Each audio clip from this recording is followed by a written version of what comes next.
Hello, everybody, and welcome to the Let's Discuss Sport podcast on the brand new NKC Experience website. I am Zach. Joining you is my co-host Adam. Adam, how you doing today, mate? I'm doing very well. How are you doing? I'm doing good. We got some exciting things to talk about in today's podcast, haven't we? We do. They're very, very controversial, we could say. Yeah, definitely. Of course, the main topic we're talking about for these this first two episodes is a bit of a two-parter here. The Middle East and sport. So there's a bit of controversy going on right now in the Middle East in terms of sporting events. In particular, the two we'll be discussing is Formula 1/motorsport and the FIFA World Cup, which is taking place in Qatar. So so obviously conditions aren't good over there. Adam, do you want to talk about it a bit for us? There's a lot of LGBTQ rights issues, of course, as the world continues to develop. People want to be more. There's a lot of diversity going on, and these type of countries are not accepting it. So I think this is something we need to discuss, and so here we are. All right, so we jump right into it. Without further ado, then let's discuss sport. So starting off, then, first part of our 2-episode special is me about the Formula 1 side of things. So in terms of the Middle Eastern tracks, Middle Eastern circuits, Formula 1 hosts 4 Grand Prix in Middle Eastern countries. So as of next year. As of next year, they host. Well, this year. 4. In particular, in this year they host 3. Last year they also hosted 4. So it's gone back and forth. Qatar was taken off the calendar this year in order to have space between them hosting the World Cup and what would have been a slot for a Grand Prix. The three we had this year alongside them being the Abu Dhabi Grand Prix held in the United Arab Emirates over in Dubai. So the Saudi Arabian Grand Prix, the Jeddah Street Circuit, and the season opener, the Bahrain Grand Prix, and the Bahrain International Circuit in Sakhir. And obviously we've got the Losail Circuit joining the calendar once again for 2023, and that's in Qatar.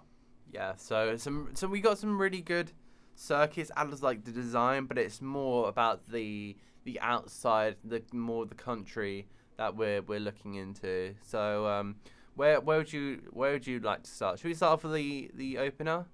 So Bahrain, the Bahrain Grand Prix was first held in 2004, the first Middle Eastern country to host the Formula 1 Grand Prix, and it had good reception. People enjoyed the Grand Prix. Bahrain's always been a very exciting one. The one cancellation coming in 2011, and those are due to political issues.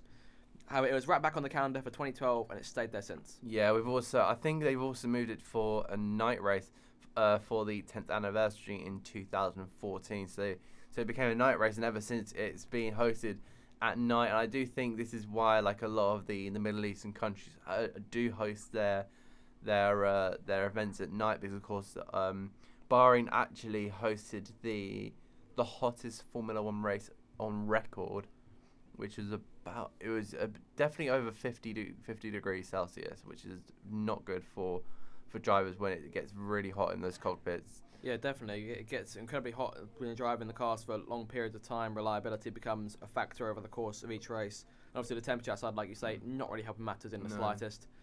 But yeah, so aside from that, Bahrain is good racing. The night race always a spectacle. However, like all of these countries, it's definitely most likely not the best place to be hosting a Grand Prix due to those temperatures. No, I also think, the Middle East is very, of course it's near the equator, so that contributes to global warming as well. And especially as the globe is getting hotter, it's getting more and more dangerous for Middle Eastern countries to be hosting sport. Yeah, so I would like to see maybe more of a wide variety, and I think as the world is currently evolving, I would like to see more of a thought in the country than the location of the circuit. So what is the country's what is their reputation of all these different things? Yeah, what do they represent, that kind of thing. Yeah, definitely. But yeah, in terms of racing, Bahrain has always produced spectacular Grand Prix. Especially 2022, where we had Charles Leclerc and Max Verstappen battling. Even 2021, you got to say, with Lewis as well. Hamilton and Verstappen battling for the win. We had a number of great races in Bahrain over the years. I think back to 2014 as well, between Lewis Hamilton, Nico Rosberg, and Sergio Perez sneaking onto the podium there. So in terms of racing, Bahrain has an absolutely brilliant circuit. However, again, political issues came into play. 2011 got the race cancelled. Yeah, So I think this is a little bit of a worry. We haven't had anything since. Do you think there could be anything on the horizon at all? not to my knowledge. I haven't seen anything in particular that could potentially cause problems. However, I think definitely if something does ever arise, then they should definitely pull the track for safety of the drivers. Yeah, definitely. 'Cause the Grand Prix Drivers Association, which is the sort of the I want to say government sort of run between the drivers, so they make sure they can voice their opinions. They had a few things to say over the course of especially this year, and in particular moving on to our next track, Saudi Arabia, the Saudi Arabian Grand Prix, the Jeddah Street Circuit. That's been a bit more of a controversial circuit, despite the two races we have had there. We've got a couple of points. So which one do you want to get onto first? I think we need to talk about safety. To be fair, yeah, to get definitely. things underway with Saudi Arabia. So last year, of course, was the debut of the Jeddah Street Circuit in 2021. Again, produced an absolute classic race for its first outing. However, this track wasn't at all entirely safe. No. I mean, street circuits always hold somewhat a higher level of danger than purpose-built circuits because they are there because safety is always taken into account when building those. Yeah. And so they're prepared for a lot of things. But a street circuit, when a couple of public roads shut down for a few days and a weekend per year, that safety isn't always taken into account. And with the first time around, there's always going to be mistakes, and we saw that with Jeddah last year. Yeah, definitely. We saw. Well, we talk about Thursday. Really, the track almost didn't get homologated in time, so it was literally finished on the Thursday, maybe even the Friday morning. I can't quite remember, but it was just so late that there were so many rumors going around that the race could have got actually cancelled, which would have been, like, I'd say, really not massive, but it would have been like a bit of a shock to just show that this track that's currently being built has just fallen apart in its first year. I'm going to ask you a question, Adam. If you were given the choice at that point, would you have pulled the plug on that Grand Prix, or would you have gone ahead and let them race like they did? If the track wasn't homologated in time, no way. I would have said. I know the drivers are there already, but we have had that issue before. Thinking back to the 2020 Australian Grand Prix, where literally there was hours before 90 minutes before free practice was due to start, and COVID obviously was hitting at the time, and everyone was just forced to leave. So that was a very weird day. Can I just say that was a very, very strange. Yeah, I remember being in the computer labs in my secondary school when that was happening, and I'm excited because I know it's starting that day. So I look at it, I'm thinking to myself, right, let's see what's going on first practice because the season's starting. This new season, very excited. I go onto this news site and Formula One Grand Prix cancelled, and I'm thinking to myself, what's going on? Because obviously COVID was a thing around that time. Yeah. But yeah, anyway, we're getting off topic a bit. So back to Jeddah. I want to move on to 2022 as well. Would you have let you said you wouldn't have had the race in 2021 if the track wasn't homologated? Yeah. Would you have just pushed it back to 2022? Yeah, I think like at the time I would have just said like, okay, we didn't get the race underway. Well, we should push it back to next year, of course. But we also found a bit of a difficult scenario there, which is the missile strike. The missile strike that happened during qualifying, if my memory serves me correctly, or a few hours before qualifying. I think you could. There was pictures of like the smoke and the fire, like on some photographs. You could literally have the car in the foreground, the focus, but in the background you just see a massive amount of fire from massive cloud of smoke. Yeah. Yeah. But yeah, so that evening, the Grand Prix Drivers Association staged a meeting. I'm pretty sure it was like 3 hours as well. They just literally sit in there. It took a long time because you got a lot of level heads in the Grand Prix Drivers Association as of right now. One of them excluding in particular Sebastian Vettel, who wasn't there that weekend because he was still recovering from COVID. However, I'm sure he probably did have a say in some way. Yeah. But yeah, so they made the decision to go ahead and race. So there was no problems. Max Verstappen beat Leclerc, a second duel for those two in the season. Adam, I'm going to pitch another question to you. You are one of the Grand Prix drivers. Let's imagine that. Yeah. Would you, if given the choice, would you have backed out of that race, or would you chose to drive? I would have backed out because I'm not risking fans, drivers, and or anyone getting risk getting hit by a missile, because those things are lethal and could cause a massive amount of damage to people and even the track. So I mean, you said how close the fire and the smoke was in the pictures that you saw. I want to say 12 kilometers, 12 miles, something like that. But it was not too far away. Yeah, so obviously the risk factor was always there. Things went ahead without issue, but of course the fact that the GPDA had to come together and stage it was a 3-hour-long meeting to actually figure this out was ludicrous in my eyes. Again, I was very much against hosting the Saudi Arabian Grand Prix at the time. I just wanted it all for the safety of the people there, because you never know what could happen, and something can go very, very wrong. And when it does go wrong, it will go drastically wrong, especially with like weapons like that being within a couple miles of you is ludicrous. It was always questions as to whether Saudi Arabia should host a Grand Prix, given like the human rights records, things like that. Of course, Lewis and Seb putting out their rainbow helmets and T-shirts as well. I'm trying to think what you also had. Of course, like it was when it was first introduced, it was going to be the fastest street circuit in the world, and we did see some huge accidents. Yeah, we saw some massive shunts, particular from these first races. Mick Schumacher, who's had one or two collisions with the barriers at the Jeddah Street circuit. Unfortunately, he's walked away from both crashes. Yeah, more or less unscathed, to my knowledge. I mean, is there something I'm missing? I'm sure. Thinking about it, I'm sure I heard some form of story saying that he was there was some kind of problem. I reckon it was the qualifying. The qualifying crash. Yeah, because from 2022, because I just think because of the concrete barriers, you just hit them and it's straight. Yeah, horrible. And then the thing about 2021, they didn't have the safer barriers in place. Like you said, they only finished the track a few days prior to the race weekend actually starting. And so when we saw that huge shunt on one of the red flag restarts during the actual race itself, there was like 4 different cars involved. It was something mad like that. It was like Russell, Perez, I think Leclerc spun Perez around. Mazepin. Yeah, he took a hit on it. Mm-hmm. But yeah, so obviously crashes like that. That's what forced them to put the safe barriers in. Do you reckon they were always going to be putting those in, but perhaps got round to it a bit late? I don't know. I definitely think they would need it, especially if you're advertising it as the fastest street track in the world.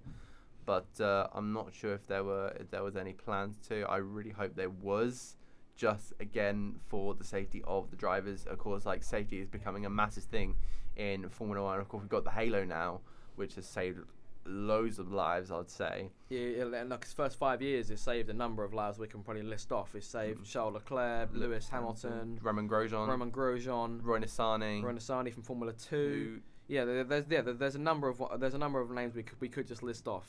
We don't really have the time for that at this point. No. But yeah, and then so that's Saudi Arabia. Mm-hmm. Again, I'm going to ask you again. Would you scrap this one? If you had, if you given a choice, would you scrap it? I would give it one more try in 2023. If something goes wrong there, then scrap it. I'm sorry, it's done. It's extremely ill-fated in these times in particular, where there's obviously issues with these places. The fact that obviously you saw drivers with Pride helmets for the race just sort of taking a stand against what's been going on. Of course, Lewis won the Grand Prix last year. Yeah. So and that was his last victory to date. Mm-hmm. But yeah, so it's always good to see like someone representing something going on to perform that day. Yeah. But yes, we're gonna move on from Saudi Arabia unless you've got anything more to add. No, I just remember one of the Saudi Arabian marshals saying they wished that Lewis crashed like Grosjean during the race. But I do remember hearing about that. Yes. Yes, but like he was actually trapped under, so. Which is a bit of a really strange. It just shows like the discrimination in that country as well. Yeah, it was a very strange comment to make and a very outlandish one. You rarely see that in modern day Formula One. Yeah, he got fired as well. So thank God. Yeah, I feel like that's deserved because of course these drivers risk their lives for our entertainment. You can't just you can't go wishing crashes on them. just because there's a title fight going on. Mhm. That's not really fair on them. Okay, so we're going to move on now to the third track on our list, and that being the Yas Marina Circuit, the Abu Dhabi Grand Prix, the season finale that's been holding the final round of the season since 2014. It's been going for, this is the 9th year it's serving as the finale. I think so. Yeah, it's hosted From 2014 to 2022. So that is 9 years. Next year will be the 10th. Yeah. And it's the it's been on the calendar since 2009. It was introduced. Sebastian Vettel won the first 2 races there. One of them locking up his first world championship. We've seen a number of Hamilton victories there. Verstappen's taken the last 2, but the winners aren't important here. Of course, it's a day to night race. Yeah, and it's obviously it serves as a season finale. It's nice to have like a night race for a season finale. Like it just reminds me of like a curtain closing on a season. But at the same time, I do feel like a season finale just on a day works as well. Yeah, I mean, we see it in plenty of other series where they just decide like late afternoon. Yeah, of course. We've had I think there was definitely a better season finale out there. Well, that being the Brazilian Grand Prix. It would be the Brazilian Grand Prix. It's just as it showed as a recording yesterday, it hosts so many good Grand Prix. It really does. I mean, definitely. Abu Dhabi's never really had too many problems in terms of anything impacting the Grand Prix. However, like I say, it's a very unpopular final race. Yeah. But Abu Dhabi, the owners of the track have a contract with Formula One that states they have to host the final race every single year, otherwise it will not happen. Yeah, which is. If you were working for Formula One, would you risk that? Would you risk putting Abu Dhabi as the penultimate round for a better season finale and risking Abu Dhabi taken off the calendar? Well, it's a difficult situation. It depends on when we're discussing this. Mm-hmm. If we're thinking back to when the changes first made, so 2013 to 2014, that transition there from Brazil being the final round 2013 to being Abu Dhabi the next year. Back then, this is before they made the changes they made last year, so the track wasn't as entertaining. Track-wise, racing-wise, it was more or less a procession.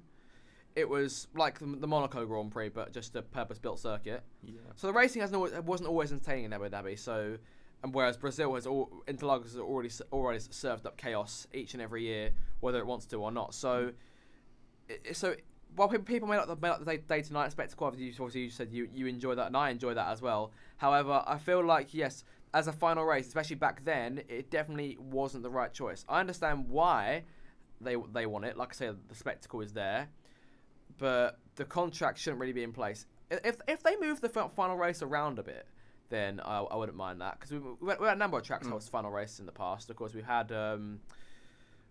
tracks like Jerez over in Spain, like the European Grand Prix used to host it. They used to have Japan, which is always a thriller.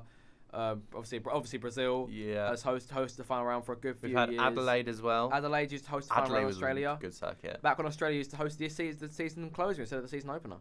How that changed. Tough. I do like how they moved Australia and Brazil from one end of the calendar completely to the other. Yeah. I mean, they haven't really moved it. Australia's still there at the first couple of races. But yeah, so in terms of it being the final race, not quite sure I like that. No. Well, until last year when the changes were made. But however, those probably made it a bit too late for it to really redeem itself as a circuit. So yeah. And obviously, Dubai is it's very oil rich. Yeah. Dubai. So obviously the money was always going to be there for that. And it's never nice when things are just like that decided on purely the money. Yeah. So I'm confident that the Yas Marina are paying a large amount of money for this sort of thing to happen. Yeah, I think that's where sport loses its heart. I want to say loses its integrity. Yeah, sorry, that's the word I'm looking for. Integrity. I think unfortunately we are moving towards that way. Of course, we're seeing more Middle Eastern races and countries where they're using oil as payment. And of course, we're going to discuss that next time. Yeah, when we cover the World Cup. Yeah, especially. And speaking of the World Cup, we're gonna move things on now to our final track. The last track being the Losail Circuit in Qatar, which already hosts a couple of races aside from just Formula One. Yeah. So So one-off race in 2021 that was made under the fact that one of the Grand Prix got cancelled. One of the Grand Prix on the original calendar got taken off it, and Qatar was brought in as a replacement very late on. Mm-hmm. The race was questionable, to say the least. Yeah. And that's just the track itself. Of course, there's still a lot more we'll go into. We'll go into a lot more detail with this in the next episode. But obviously, there's LGBTQ issues with Qatar. Their religion doesn't quite stand for same-sex marriage, things like that. So obviously, in this day and age, that's a problem that has to be addressed in some way, and we'd rather it was addressed in the way that they're a bit more accepting, in that manner. I mean, the way they've always defended it is obviously the fact that it's under religious purposes, but I think the acceptance that the rest of the world that is showing in this case hasn't always applied to Qatar. No, I like the track, if I'm honest. Like it's got a nice flower. So I thought it was like a mini Bahrain, but we'll see how the racing goes next year. Especially we got the brand new generation of car that was brought in for 2022. But yeah, again, once again, drivers having to bring in like rainbow helmets and rainbow t-shirts, and it does make you question why we're here.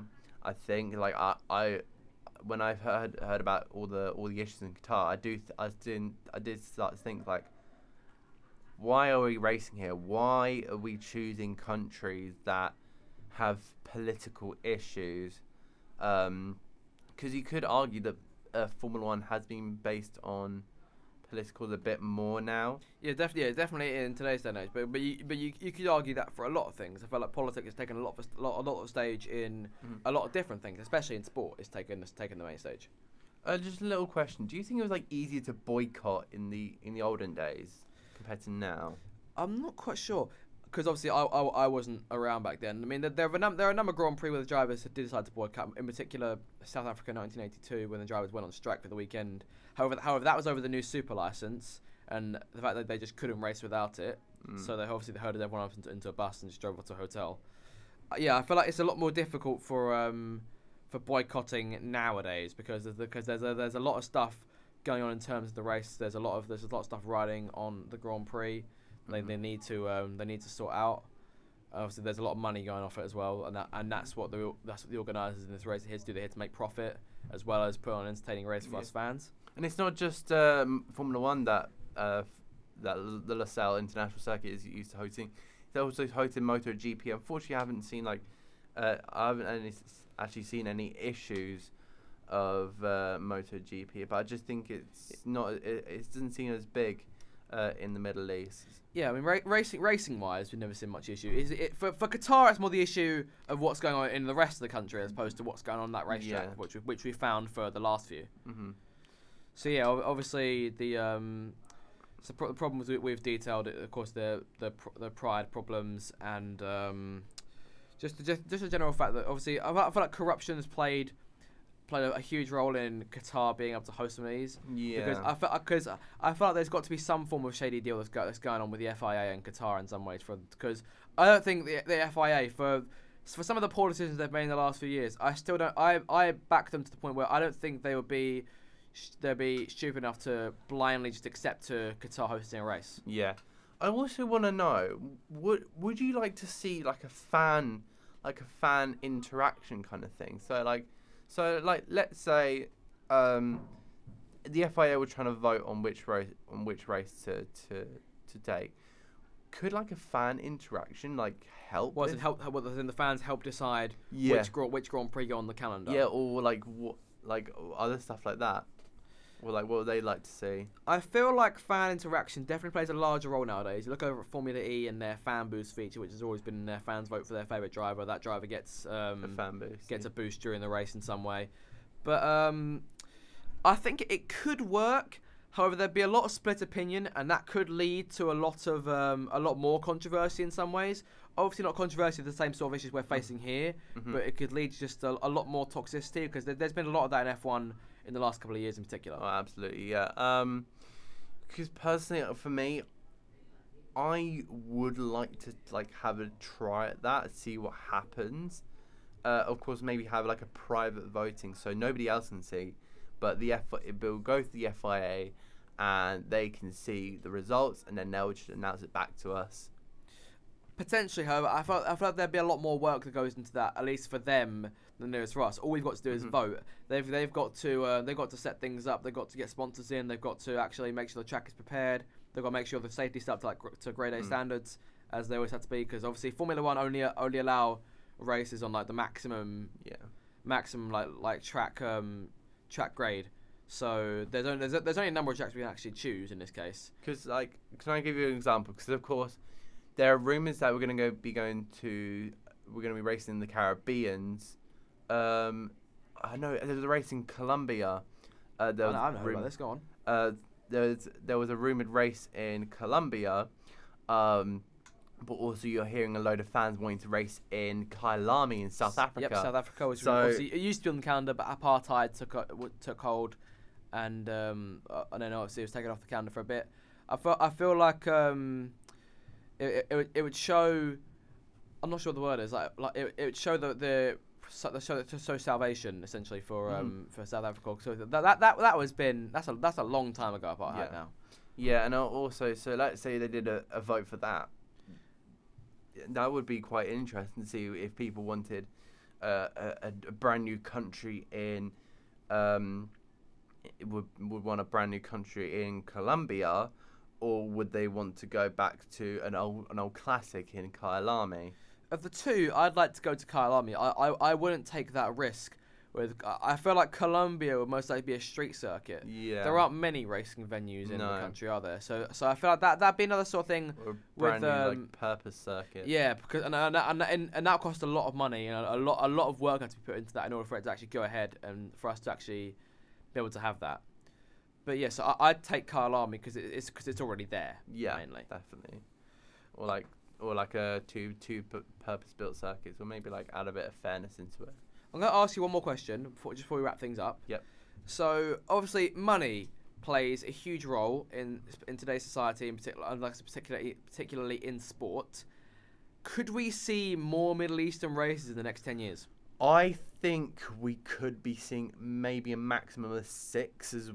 Where would you put them though? Would there be multiple in one country? Would we seeing 6 different countries hosting races? We've got 4 already. Because there is one in Kuwait. There's literally there's a circuit. I'm pretty sure it's a Grade 1 circuit in Kuwait. So all they have to do is find a sponsorship, and they're golden, basically. Yeah, they could actually probably host a race there. I think they just need the money and the sponsorship. And then one more. If you had to give me another country, maybe. I know there's the Dubai Autodrome, but that is true. I have been waiting to bring that one up. To be fair, I forgot to bring up earlier when we were talking about Abu Dhabi. But yeah, the Dubai Autodrome it's an alright track. However, I'm not quite sure it's up to Formula 1 standards, is it? I believe it's not grade, but it's grade 2 or grade 3, I believe. No, I think it's a grade. I think it's a grade 1 actually, but I think they're gonna get a redo. Yeah, I think it needs to redo it because it's a bit of an old circuit at this point in terms of. So again though, if they were going to go to the Dubai Autodrome, they'd have to remodernize it. Make sure the safety's up to standard as well. Yeah, exactly like that. So those are crucial features. Mm-hmm. So I'm not sure where I'd put like the other circuit, but I'm sure the FIA will find somewhere. I mean, if they have to, I mean, we could, if anything, we could potentially even see less Middle Eastern circuits off the calendar. I feel like of the 4 of them, if you had to keep one of them, I'd keep Bahrain. I'd keep Bahrain because we don't. There's not really any like. I know it sounds bad, but like, there's not really any LGBTQ like protest. Like, there's no issues protest. There's no issues that impact the race. Yeah, it's not. No massive issues. Whether there are a lot of issues with obviously LGBTQ and things like that with the rest of them. Yeah, it's literally just been the political disagreement in 2011. That's been it. Yeah, I mean they've all had their problems, but Bahrain's had the least, so I'd go with Bahrain of the 4. Yeah. All right, I think that's a good place to wrap it up. So thank you guys for listening to the podcast. I hope you enjoyed it. I'll be back with you for the next episode. We'll be covering the second part of our little 2-part series. We'll be doing the controversy surrounding the FIFA World Cup in Qatar. So make sure to stay tuned from that. From me, it's goodbye.